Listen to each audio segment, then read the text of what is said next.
Shadow Spurs here. Usually on a night like this, we'd be talking about the North London Derby build-up. Perhaps we'd be talking about European qualification. But tonight I wanted to talk about survival. I'm not talking just survival in the Premier League. Though sitting in 16th, that's a pretty terrifying reality.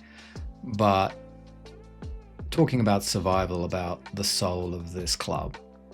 And Thomas Frank was obviously sacked. 8 months, another name on the scrap heap of Tottenham managers. But if you're here looking at what I'm trying to say, listening to what I've got to say, you know the truth. Thomas Frank didn't fail Tottenham. Tottenham is a machine designed to make managers fail. Today will be one of the most important videos I make.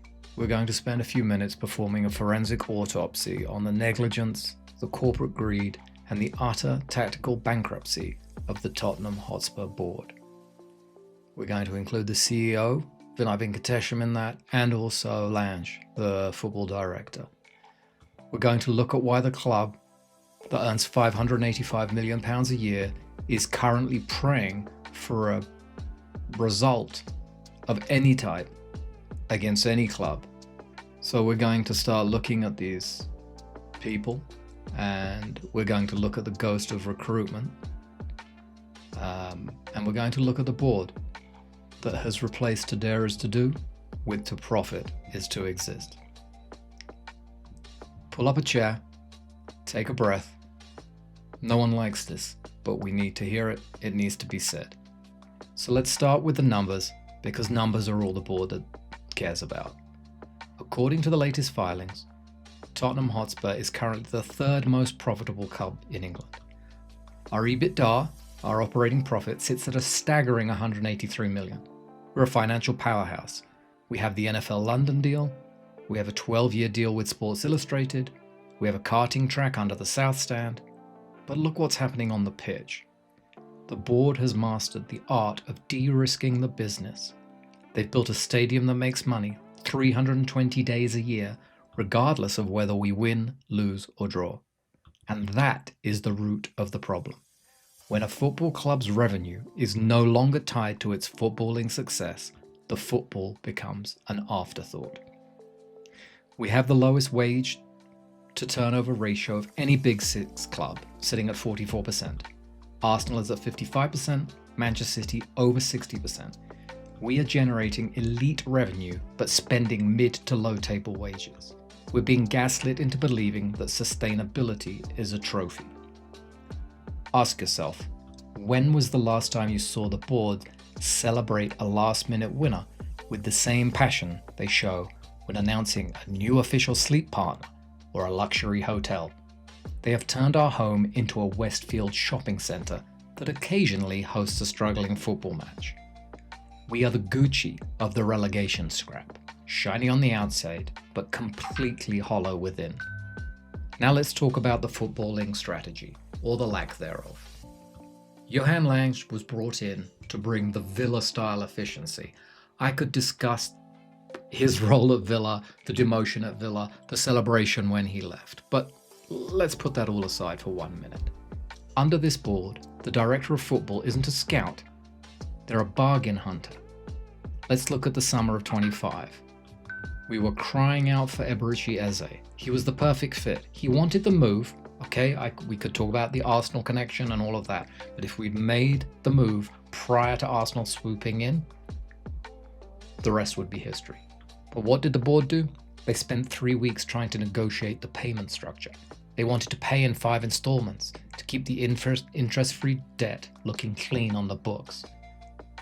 Arsenal walked in on a Tuesday morning, paid the release clause, and Eze was holding the shirt by Wednesday. Instead of Eze, we spent 40 million on 3 teenagers. Projects, they call them. High resale value, the scouts say. Well, those projects are currently sitting on the bench for our under-21s, while our first team doesn't have a single creative midfielder who can complete a transition. Since 2024, we've spent $140 million on players. Pounds, I should say, I apologise. Yet only 14% of the minutes played this season have come from those signings. We aren't building a squad. We're building an investment portfolio. We're trying to do some hybrid of the Chelsea model where we scoop up all of this teenage talent and then sell it on for whatever sort of profit. But have we seen any evidence of that? We're trying to buy players to flip them for a profit in 2029 while we are literally dying in 2026. That's not a strategy, that's professional malpractice. And then we have the leadership. CEO Vinay Venkatesham, who I'm convinced at this point, I'm going to get my tinfoil hat on for a moment, is some kind of Arsenal plant trying to take down this club from within. Under his tenure, the customer experience has been optimized, but the supporter experience has been destroyed. We are currently paying the highest ticket prices in world football. Let that sink in for a moment. The highest prices in world football. A Category A ticket is £105. To watch what on the field? A team in 16th who can't play a through ball in the middle of the park? They tried to scrap the senior concessions. Think about that. A club worth 3 billion, minimum 3 billion, if we're going by latest valuation of what Levy's trying to sell his shares for, tried to squeeze a few $100,000 out of the pensioners who'd been coming to White Hart Lane since the 60s. Why? Because the board believes that those are under-monetized assets. They'd rather have a tourist from New York paying 400 quid for a hospitality package than a local boy from North London who actually knows the words to our songs. The board is deaf to us. When the supporters trust meets them, the minutes are sanitized, concerns about relegation are brushed off as short-termism. They're so arrogant, so convinced of their own corporate brilliance that they genuinely believe the brand is bigger than the results. Here's a reality check for them. You can't brand expand your way out of the championship. If this trajectory continues, we won't be hosting Beyonce, we'll be hosting Millwall. And let's see how many luxury booths, boxes, and whatever else we sell then. So where does it end? We're a few days away from the North London derby now. We have made the change to Igor Tudor. He's had 1 full training session, 2 full training sessions with the squad.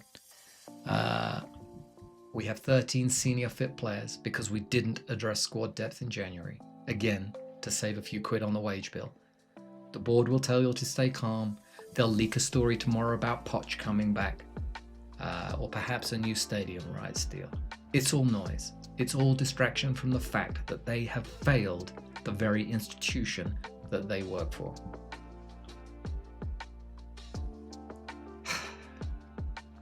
The Shadow in Shadow Spurs is no longer a name for this channel. It's almost a representation of the state of this club. We are a shadow of what we once were. We have a chairman who is apparently... What? Can anybody say what our chairman is? Non-executive chairman Charrington? What? A money guy? Nick Boycher? Vivian Lewis? Where's the football expertise? Where's the understanding of the passion and soul of this club? We have a CEO who knows the price of everything, but the value of nothing. We're at a crossroads. This weekend, when we walk into the stadium, any of those who are lucky enough to go to that game, don't just look at the players. See if you can find the directors. See if you can find the men and women who are charging us £100 a game, or whatever you're paying on your season ticket, to watch these failures. It's time to stop being customers. It's time for us to start being supporters again, and that means demanding accountability. I do not want to be sitting here at the end of the season and saying, this is Shadow Spurs. The autopsy is over. The cause of death, boardroom negligence. We need to make some form of fundamental change between now and when that transfer window opens in the summertime to ensure that the very soul of this club is finally executed to the standards that we as supporters for 1 year, 2 year, 5 year, 10 year, 50 years believe and know deep down it could be. Don't get me wrong. There's a team in there. We have quality players. Okay, they may be in short supply, but this team is better than we are. The fish thinks from the head.